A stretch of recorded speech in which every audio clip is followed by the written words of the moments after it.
Welcome back to Outdoors with Larry Ray, brought to you proudly by Tennessee Wildlife Resource Agency, Barton Power Sports, Sportsman's Warehouse, and Best Care Home Services.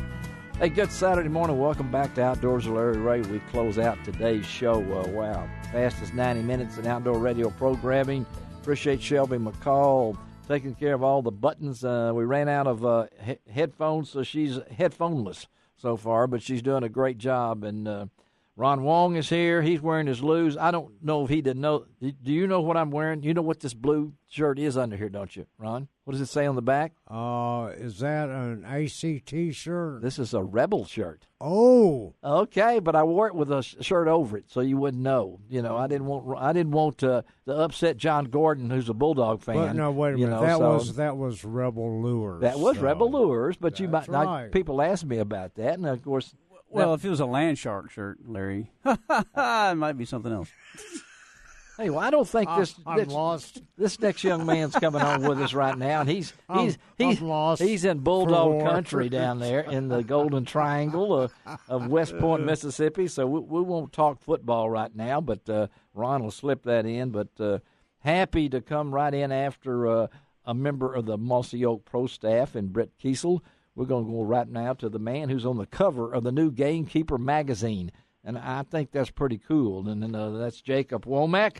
Jacob, of course, is the sales manager for Biologic Gamekeeper out of our good folks at Mossy Oak down in West Point. Good morning, Jacob.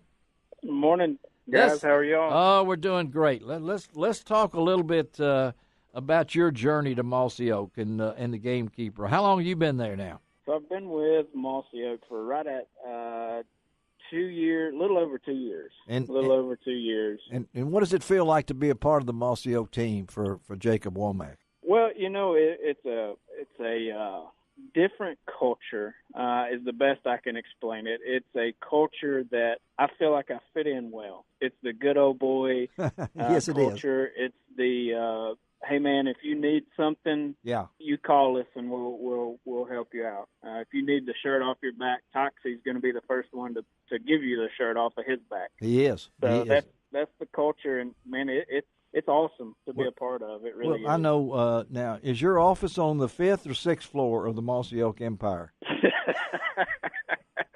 Well, we stack them. We stack our offices real high. Yeah, real high. One floor. Yeah, one floor. That's what everybody blows their mind, because I know where they started. I know where they are now. But you go down there and you sit on the couch and talk to Cuz or Sug or any of these guys or Toxie, and you're sitting on the same couch. I think that Babe Ruth might have sat on, because it's. I'm almost positive that's the fact. That is, because it is laid back to be such an important part, an entity of today's society, and one of those entities is when we turn to Biologic and Gamekeeper.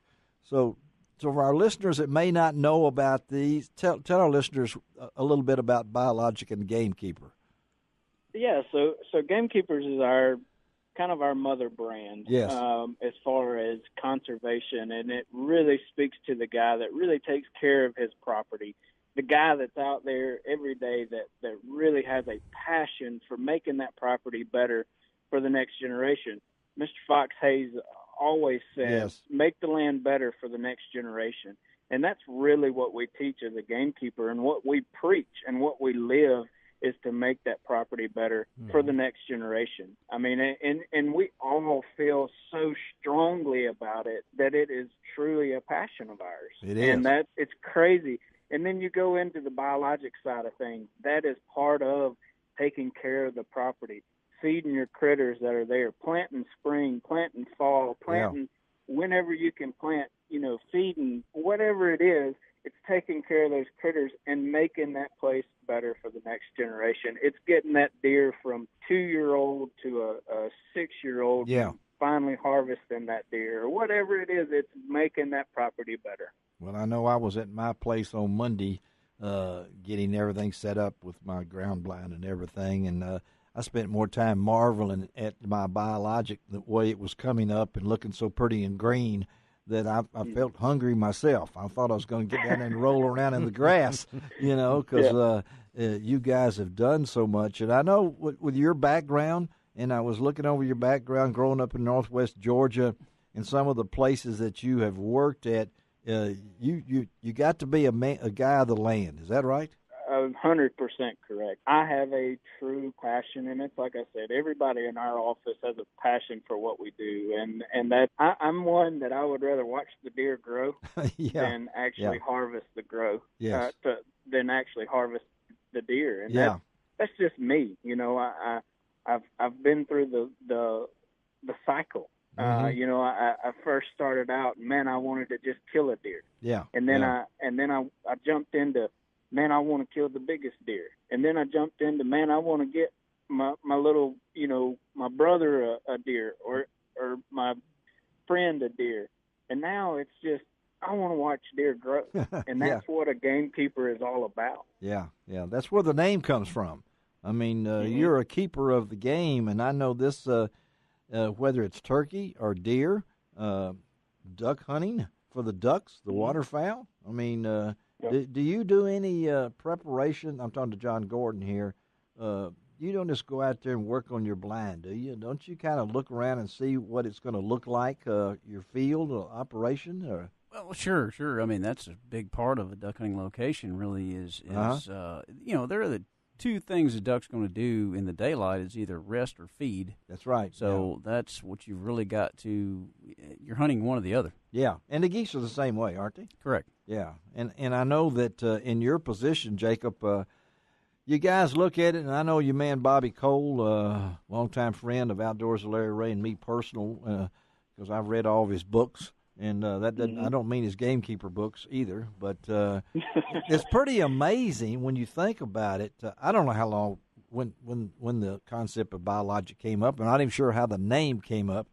But I know that you guys have been at the front of this, and now there are so many else out there. Do y'all kind of huddle and try to come up with something different every year, or are you basically fine-tuning what you got? It's funny you ask. I mean, we take pride in what we put in our bags. Mm-hmm. We've been working on a seed, and I'll say this, and we've been working on this seed for about 5 years now. Wow. It has been 5 years in the making. Oh man. This year we think we have finally gotten the correct recipe. And how all this works, every seed that we put in our bags, any type of brassica, any type of radish, any type of turnip, we do our due diligence on making sure that that's actually palatable, actually good for the deer. If it's not good for wildlife, why would I put it in a bag? That's right, yeah. We take the steps to make sure that it's if I can feed a deer 55% digestibility on a brassica, why would I feed him a 20% digestibility on a brassica? So, we take all of that into consideration. We take all the tissue tests and make sure it's got the right amount of fiber, make sure how digestible it is. And to make a really long story short, it's just we take 5 to 6 years to pick a seed to put it in our blends. Man. We're on the final year of testing a new seed, and I believe we're going to see it next year. No. And then to answer your question, we always try to better what we've got. This past year, we came out with a seed called Final Forage. Yes. We're the first ones to actually nitro coat a brassica seed. Okay. And what we have figured out and what we did test on over the last couple of years is in a 72-hour period, which a nitro coat is a coating that goes around that helps fertilize, that helps that seed have the best chance of living. And what we did was we did an enclosed test of 72 hours, and in 72 hours with a nitro coated seed, we had about 4.5 to 5 inches of root growth. Oh, golly. 72 hours?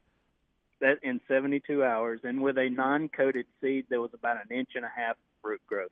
So you tell me which one you guys would rather plant. I think I'd rather plant something that's going to have, 5.5 inches of root growth in 72 hours compared to one with 1.5. So it's constantly we're trying to better ourselves and better our seed. I wished you would have had something like that for kids when I was growing up, so I could have. I'd be 6'5" instead of 5'8" right now, so I'd be playing. Yeah. Well, hey, we got to go. Jacob, thank you, buddy, for being with us. Say hello to all the gang down at Mossy Oak. Great conversation, and we'll stay in touch. Okay, man? Absolutely, guys. And, hey, go visit us on Gamekeeper Fieldware, gamekeepersfieldware.com, plantbiologic.com. Call our offices if anybody has any questions. All right, buddy. I know that's BR744, I think, something like that. But, no. We'll talk to you, Jacob. Okay, man? All right, sounds good. Thanks, guys. Man. All right. Jacob Womack.